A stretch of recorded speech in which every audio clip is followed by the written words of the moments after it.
구약성경 창세기 11장 1절에서 9절까지 말씀입니다. 창세기 11장 1절 9절 말씀 제가 공독해 드립니다.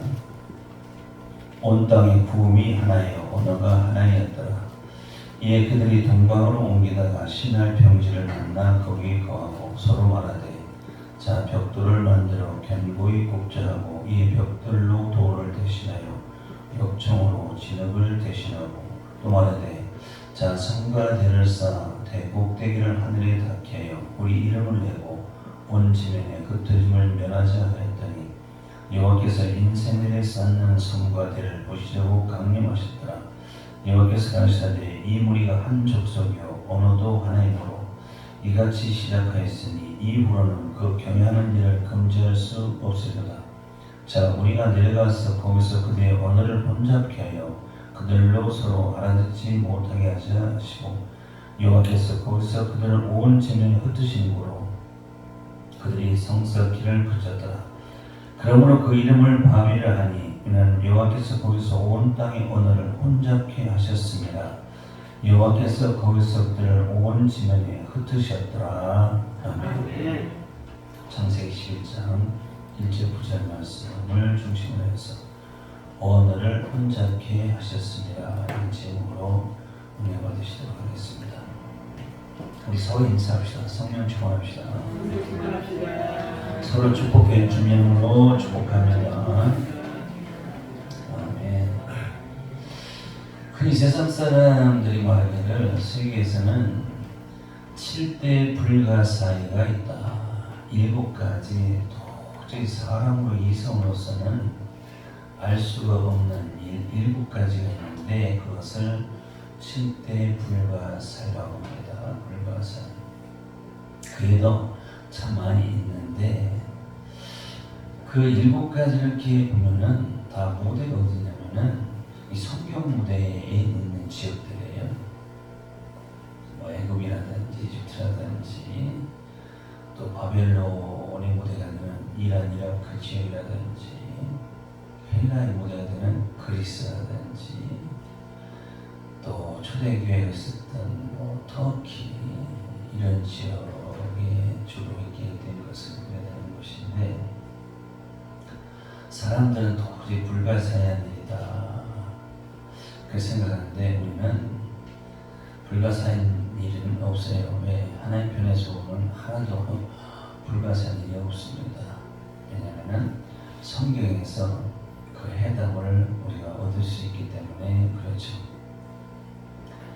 지금은 이제 빠졌는데 그 전에 불가사의한 일 중에 왜 지구상에 이렇게 여러 민족들이 생겼느냐 성경에서 해답해 주셨죠.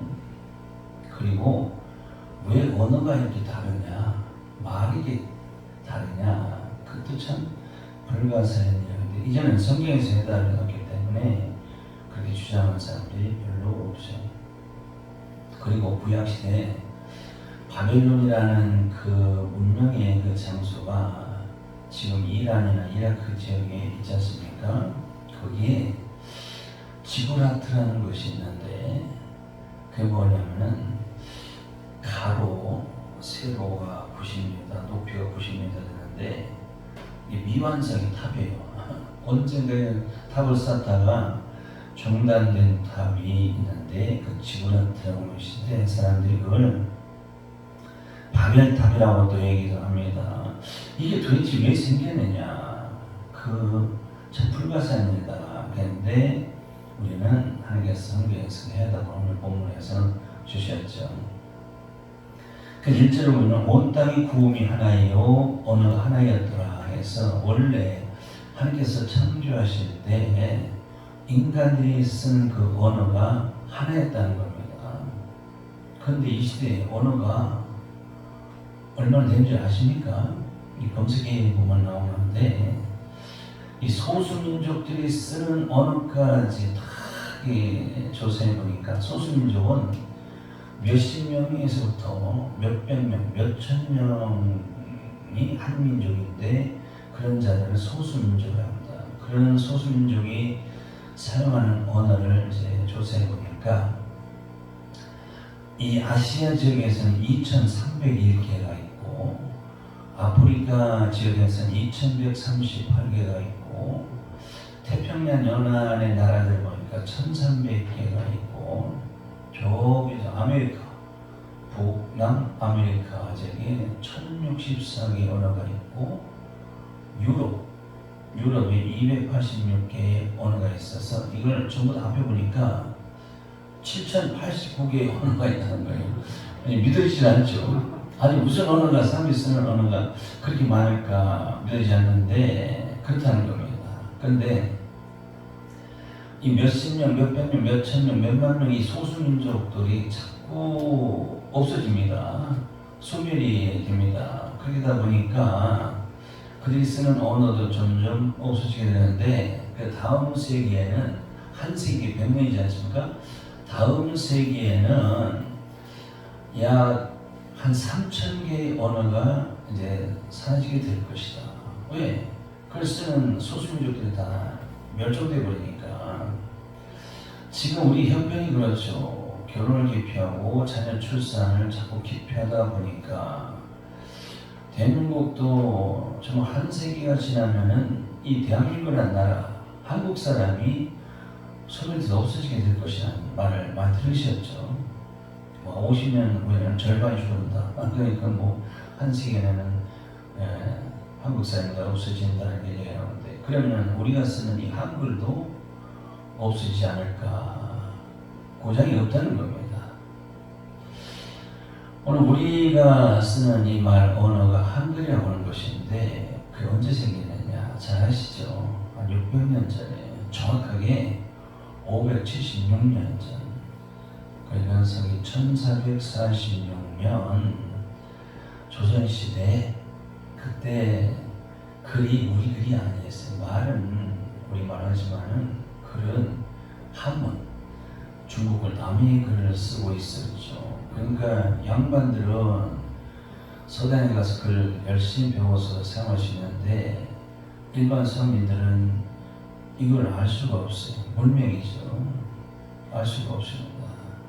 그래서 세종대왕께서 이 백성들 불쌍히 여겨서 군민정음을 창제하시고 반포하신 때가 서기 1446년 지금부터 1576년 전이야. 그러니까 이 한글이 창제된 지 지금 576돌이 금년이 될 겁니다.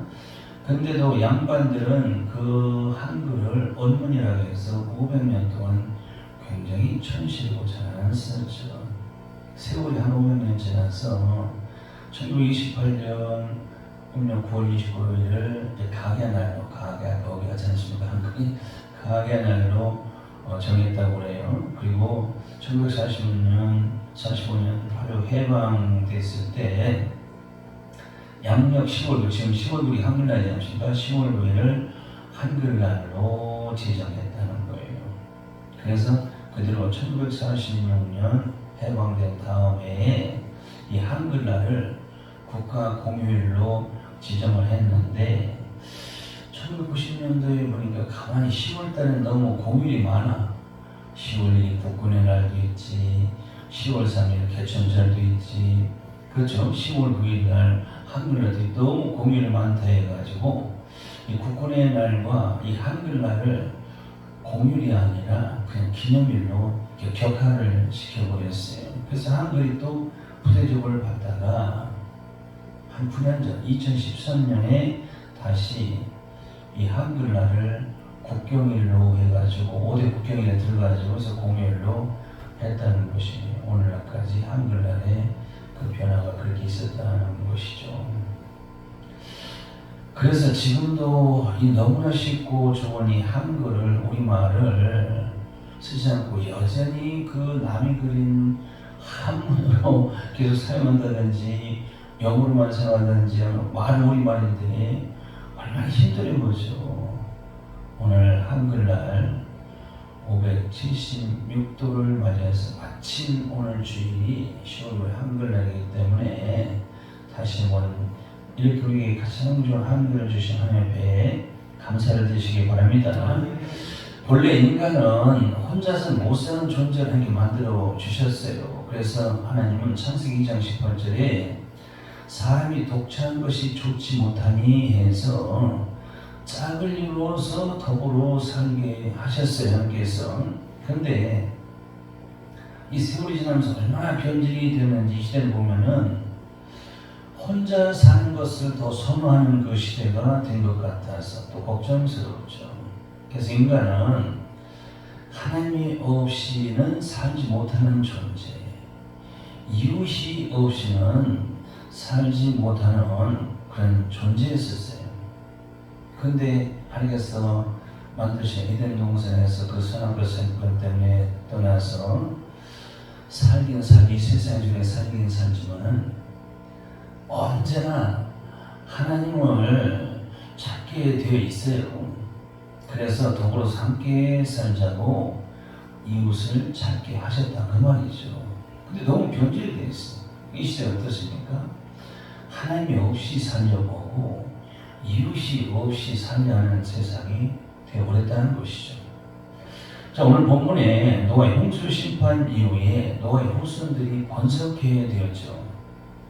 근데 이 사람들이 살기 좋은 곳을 찾아 지금 다니다가 오늘 본문에 보니까 신할 평지에 있을 때 여기가 너무 좋다, 살기 좋다 해서 거기서 머물며 뭘 합니까? 바벨탑을 쌓게 되는 동기가 오늘 본문에 나옵니다. 이 바벨탑은 하나님이 없이 하나님 대신에 인간들이 만들어놓은 에덴 동산과 같은 거예요. 그 바벨탑은 이 시대도 쌓고 있는데 이 시대의 바벨탑이 뭐냐면은 이 복지 그렇죠. 복지를 굉장히 복지 제도를 통해서 하나님이 없이도 얼마든지 잘 사는 파라다이스 같은 세상을 만들려는 인간의 모습과 똑같아요. 인간을 함께 지으셨고 에덴에서 하나님과 함께 살았기 때문에 시작이 거기서 쫓겨나서 세상에 살면서도 항상 그 잠재의식이 어떤 신을 자꾸 찾게 이렇게 되는 보편적인 심성을 가지고 있게 되었어요. 그래서 사람들이 자기도 모르게 종교성이 많아요. 사도 바울도 사도행전 17장 20절에 보면은 바울이 어디 갔습니까? 선교하러 아데네로 갔어요. 그리스 아데네로 가서 그 아레오바고 그 언덕에서 서서 말하되 아덴 사람들아 너희를 보니 범사에 종교성이 많도다 했었습니까? 그와 같이 이 세계 여러 나라를 보면은 사람들이 종교성이 많아요. 우리나라도 마찬가지입니다.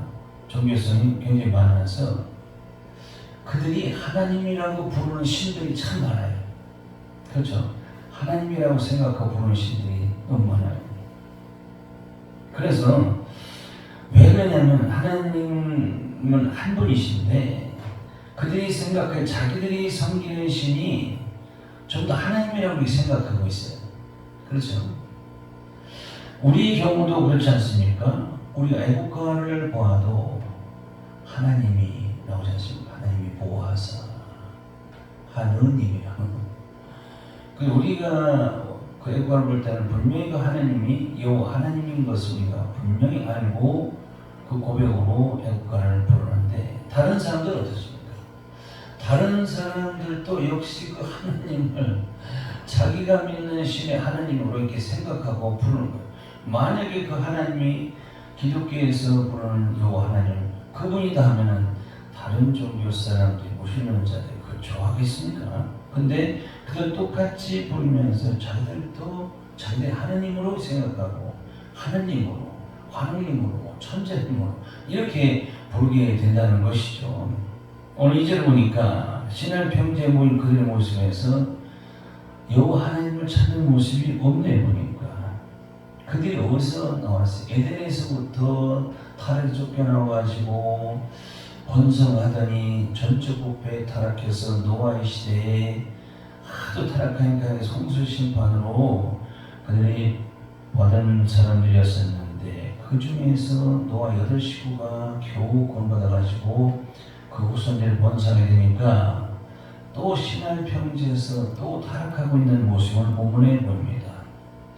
에덴에서 왜 타락했습니까? 동산 중앙에 있는 그 선악과가 탐스럽고 지혜스럽고, 그래서 그것을 따먹고 지혜를 구하다가 신할 평지에 이른 사람들이 또 뭘 구합니까? 그 타락한 인간들이 또 지혜를 구하는데, 그 지혜가 바로 인간의 지혜죠. 불완전한 세상지 인간의 지혜를 그렇게 구하고 있다는 겁니다. 인간은 어떤 지혜를 구해야 되냐면 하나님의 지혜를 구해야 됩니다. 완전한 지혜를 하나님이 지혜라고 하시는데, 그래서 미가서 6장 9절에 보면은 완전한 지혜는 하나님을 주의 이름을 경외하는 것이다 하신 말씀대로 하나님을 믿고 섬기며 경외하는 것이 완전한 지혜인데, 이 완전한 지혜를 얻을 때 하나님께서 창조하신 목적대로 사람답게 살아갈 수가 있는 거예요. 그런데 3절에 보니까 이들이 하나님의 지혜를 구하지 않고 사람의 생각과 지혜를 가지고 뭘 합니까? 벽돌을 만들어 견고히 굽자하고 이 벽돌로 돌을 대신하여 역청으로 진흙을 대신하고, 그래서 이 바벨탑을 쌓는데 인간의 방법과 생각을 동원해 가지고 쌓아온다는 말이에요.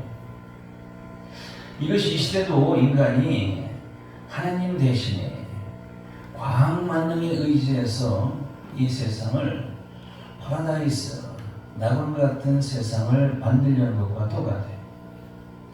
인간들이 보기에는 이 돌보다도 가짜 돌인 이 벽돌이 더 멋있어. 벽돌로 쌓으면 쌓기가 쉽죠. 그 모양도 아주 더 멋지게 쌓을 수가 있죠. 인간은 그렇게 예면적으로 꾸미기를 참 좋아하는 겁니다. 그래서 믿음도 그래요. 우리 믿음도 진실이 중요합니다. 진실. 근데 겉만 번지르르한 그런 믿음을 성경에서 예식이라고 합니다. 예식. 예수님께서 바리새인과 서기관한테 진실이 없어요. 겉만 번지르르한 그 예식하는 바리새인과 서기관을 심하게 꾸짖고 책망하신 이유가 바로 거기에 있는 겁니다. 그래서 당시에 이 사람들이 회피하는 그 도를 우리가 그랬나 보다 하는 것이 아니라, 왜 그랬을까? 그 돌에 대해서 이해를 하셔야 돼요. 그 돌을. 이 돌이, 그들이 왜 돌을 회피했냐? 그래서 왜 벽돌을 부어가지고 쌓여있냐? 이 돌을 이해하기 위해서는 성경에서는 이 돌에 대한 말이 참 많이 나와요. 야곱이 베들레헴에서 베고자 하던 돌도 나오고, 성전을 지을 때 성전의 기초석이 크고 귀한 돌이 나오지 않습니까? 그 집을 지을 때 모퉁이 돌이라든지, 또 건축자가 버린 돌이라든지, 또 스가랴에서 보면 스가랴가 본 돌이 7개의 눈이 있어요. 7눈의 돌이 또 나오죠. 베드로전서에서도 돌이 나오는데 뭐예요? 산돌, 살아있는 돌이 나오고, 다니엘서, 특히 다니엘서 2장에 보면 느부갓네살이 그 꿈을 꿨는데, 그렇죠? 그 꿈에 큰 신상이 있는데 그 뜨인 돌이 날라와서 신상이 철과 진흙에 발을 쳐서 산산조각으로 부서뜨리는 그 환상을 봤는데, 그 신상을 쳐서 산산조각에서 살게 한 그 돌이 온 세상에 크게 쌓인 그런 환상을 보게 되는데, 도대체 그 돌이 뭐냐? 이 돌이 그냥 돌이 아니라 바로 예수님을 상징한다고. 예수님이란 돌입니다. 다시 말해서 복음의 복음. 이 복음이 앞으로 온 세상을 정복하게 될 것을 미리 보여주신 예표적인 사건이었죠. 그래서 인간들이 쌓는 그 탑은 벽돌인 이 가짜 돌 대신에 진짜 돌이며 반석 대신 예수 그리스도를 바탕으로 해서 세워한다는 거예요. 인간이라는 일은. 그러니까 돌 대신 벽돌을 사용하는 것은 복음의 진리로 쌓는 신본주의보다 세상의 비진리로 싸고자 하는 인본주의를 인간이 좋아한다는 거예요. 그렇죠? 신본주의보다도 모든 일을 행할 때, 이루고자 할 때 하나님의 그 신본주의가 아니라 사람의 생각과 방법으로 대신해서 인본주의로 쌓고 있다는 것을 의미하는 것이죠. 그리고 진흙 대신에 역청을 사용했다는 겁니다. 역청이 무엇인가? 역청 아십니까? 영어 성경에는 이것을 아스팔트라고 했어요. 아스팔트 아시죠? 저 길에 까는 그 아스팔트를 의미하는 것인데, 포장할 때 그 아스팔트 갈 때 거기에 보면은 이 검고 끈적끈적한 거기 그 빛이라고 하는 것인데, 빛이라고 하죠. 이걸 아스팔트인데 이게 뭐냐면은 방수와 접착이 잘 되게 하는 그런 재료입니다. 이게 바로 역청이에요. 역시 의미는 이 복음 예수님의 그 복음 대신에 다른 복음, 이 세상의 비진리를 가지고 인간을 구원하려는 그 탑을 쌓는 것과 똑같아요. 그냥 그때 사람들이 지혜롭게 해서 하는 일이라고 했다면 왜 하나님께 그걸 막으셨겠어요? 이거는 그런 차원의 의미가 아니기 때문에 제가 말씀드리는 겁니다. 그래서 이와 같이 그 돌의 의미도 그렇고, 성경에서 역청은 또 매우 또 중요한 의미를 가지고 있습니다. 역청. 성경 역청은 히브리어로 제페트라고도 하고, 카바르라고도 하기도 하는데, 이게 무엇을 의미하냐면은 예수님의 피를 상징합니다. 이 역청 아주 끈적끈적하죠. 피도 아주 끈적끈적합니다. 그 예수님의 피의 상징인데, 그래서 이 노아의 방주가 우리는 흔히 구원의 방주다. 이 노아의 방주를 교회, 교회로 이제 표현하고 있죠. 그리고 천국의 모형으로 이렇게 생각하는데, 말하는데, 그러면 그때 노아의 홍수가 뭐예요? 하나님의 심판이죠. 그래서 그 노아의 그 홍수 심판 때 구원받을 수 있게 한 결정적인 구원 요소가 바로 방주와 역청입니다. 이거 알아두시면 돼요. 창세기 6장에서 보면은 하나님께서 노아에게 방주를 만들라고 해가지고 그 방주를 다 완성시킨 다음에 거기다가 뭘 칠했어요? 역청을 칠했어요. 역청을 칠했습니다. 그렇죠? 안팎으로 역청을 왜냐하면 나무로 만들어도 배가 방수 자리야 배가 침몰하지 않지. 아무리 좋은 배를 만들었다 하더라도 방수가 안 돼서 물이 스며들면은 그건 못 쓰는 배가 됩니다. 가라앉아서 큰일 나죠. 그래서 노아가 잣나무로 그 어마어마한 방주를 지었는데 110년 동안 하나님은 거기다가 역청으로 안팎을 칠하고 있지 않습니까?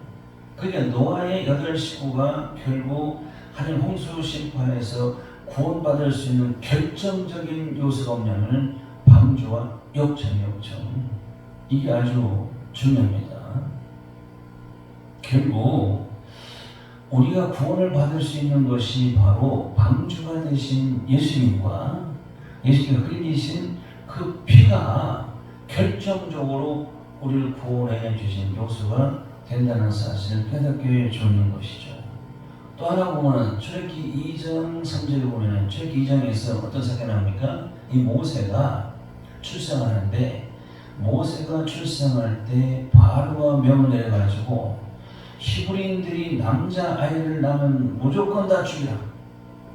어마어마한 무시무시한 그 시대에 모세가 출생을 하죠. 태어나죠. 죽여야 되는데 부모가 볼 땐 너무 준수하게 생긴 아들을 낳았는데 자기 자식은 다 준수하죠. 근데 특별히 모세가 아주 준수했다고 생각하면 너무 빼앗기지 않습니까? 그래서 몰래 3개월 동안 숨겨 키웠어요. 근데 아이가 점점 자라다 보니까 울음소리가 점점 크니까 더 이상 숨겨 키울 수가 없는 상황이 이렇게 되었죠. 그래서 할 수 없이 갈대로, 나니까 갈대 맞지 않습니까? 갈대로 바구니 상자를 만들어 가지고 모세, 3개월 된 모세를 그 안에 넣어서 띄워보내는 장면이 나오지 않습니까? 그냥 갈대로 그냥 만드는 상자, 이거 물에 넣으면 더군다나 아예 무게가 있는데 그냥 가라앉아버려. 물이 들어가지고 광수가 안 들어가지고. 그때 그 안에다가 뭘 칠했다고 했어요? 역청과 나무진을 칠했어요.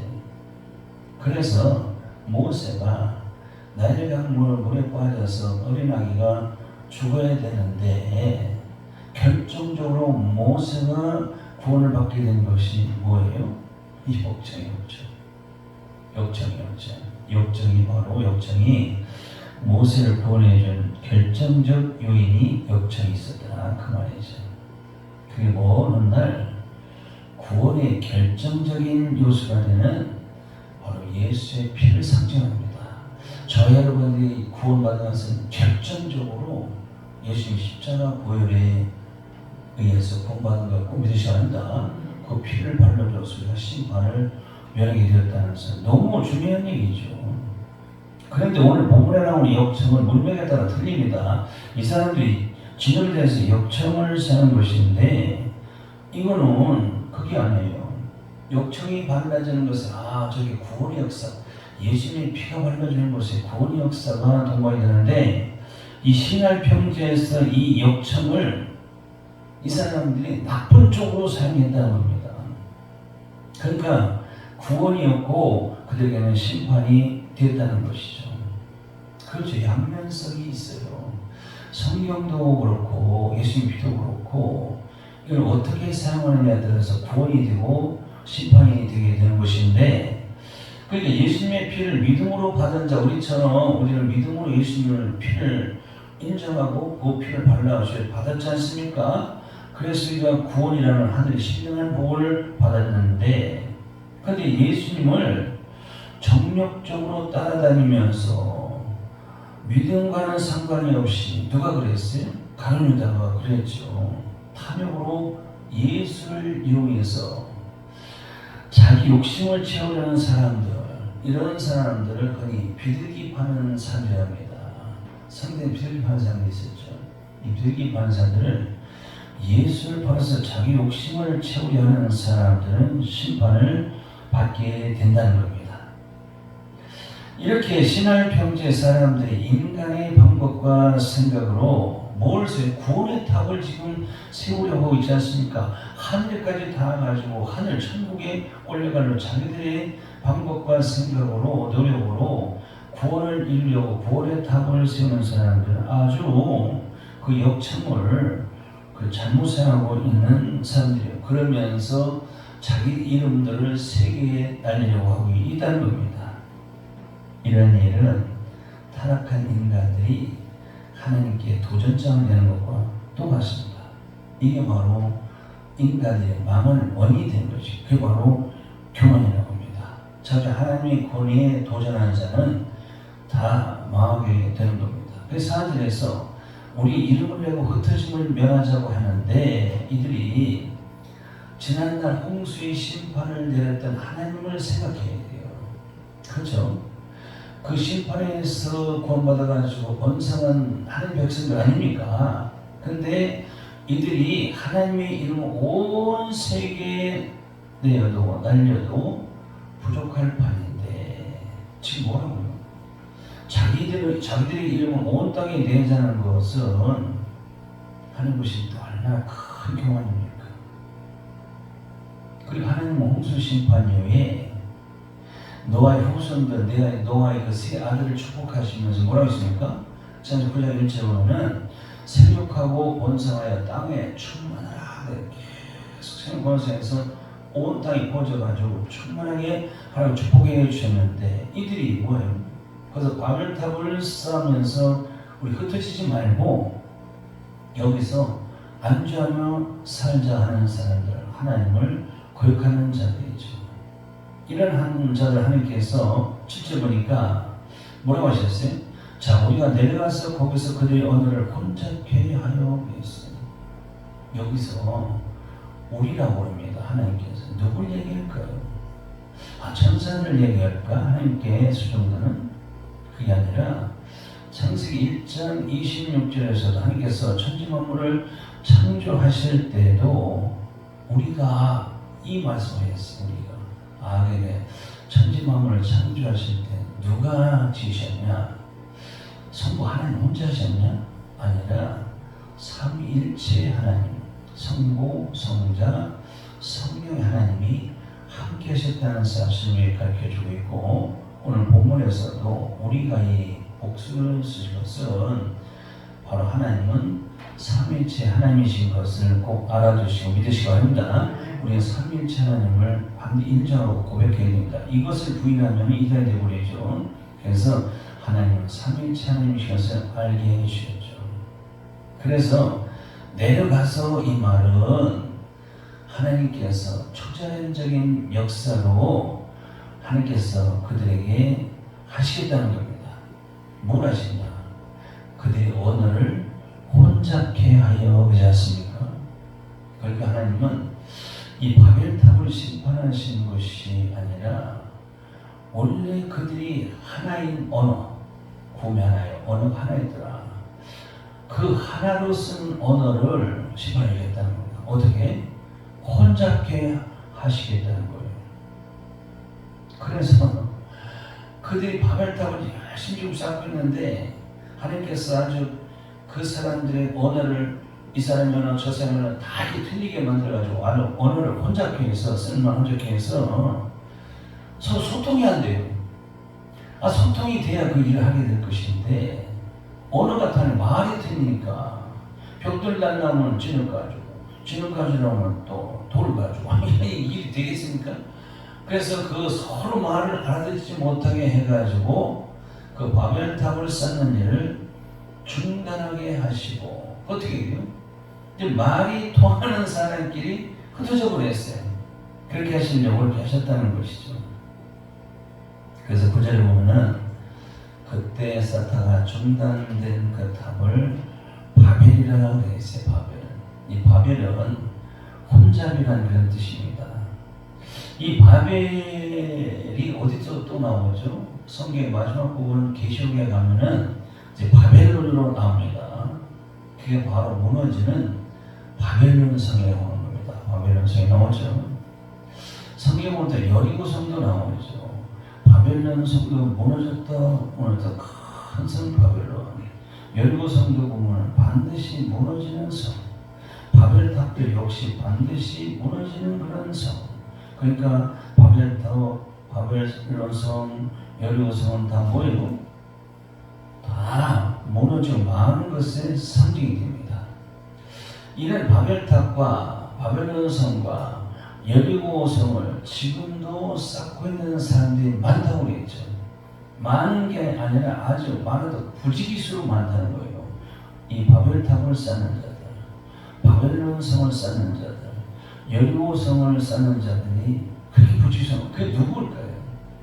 다 이 시대 불신자들입니다. 이 불신자는 그 마음속에 탐심의 바벨탑을 쌓고 탐심이라는 건 그리고 교만에 바벨론 성을 쌓고 있어요. 그리고 여리고 성은 육신의 정욕의 상징이었죠. 계속 육신의 정욕의 여리고 성을 그렇게 무수히 쌓아가면서 이 땅에서 어떻게 하든지 자기들의 그 명예의 이름을 내려고 그렇게 애쓰는 사람들입니다. 자기 이름을 세상에 날리려고. 그래서 자기 이름을 비석에다도 새기고 그리고 자기 이름을 역사책에 새기게 이름에 올리게 해서 그렇게 별의별 짓을 하면서 자기 이름을 날리려고 하는데 이게 다 하나님 앞에서 교만에 처하는 자들입니다. 그런 이름은 뭐라고 했어요? 에레미야 17장 13절에 보면은 무릇 여호와를 떠나는 자는 흙에 기록이 되어버리니 흙에 기록된 이름이라 그 말이에요. 아무리 비석에다 이름을 새겨가지고 뭐 수천 명이 간다 하더라도 소용없어. 역사책에 기록했어요. 그게 남아있겠지. 그거는 하나님 보실 때 흙에 기록된 이름이고 보잘것없는 알아주지 않는 이름인데 그래서 주님은 누가복음 10장 20절에 보면은 너희 이름이 하늘에 기록된 것으로 기뻐하라. 할렐루야. 우리 이름이 하늘에 기록된 걸 믿으셔야 합니다. 세상에서 아무리 유명해서 이름을 낸다 하더라도 그 이름이 비석에 새긴다, 역사책에 새긴다 하더라도 그것은 전부 다 하늘에 기록된 이름과는 상관이 없다 그 말이죠. 우리는 비록 비석에 내 이름이 없어, 역사책에 내 이름이 없어, 그래도 우리는 어디에 기록되어 있어요? 하늘의 생명책에 기록된 것을 기뻐하시기 바랍니다. 이 불신인 자들의 그런 이름을 이사야 65장 15절에 보면 너희의 끼칠 이름은 나의 택한 자의 저주거리가 될 것이라 하신 말씀을 명심해야 돼요.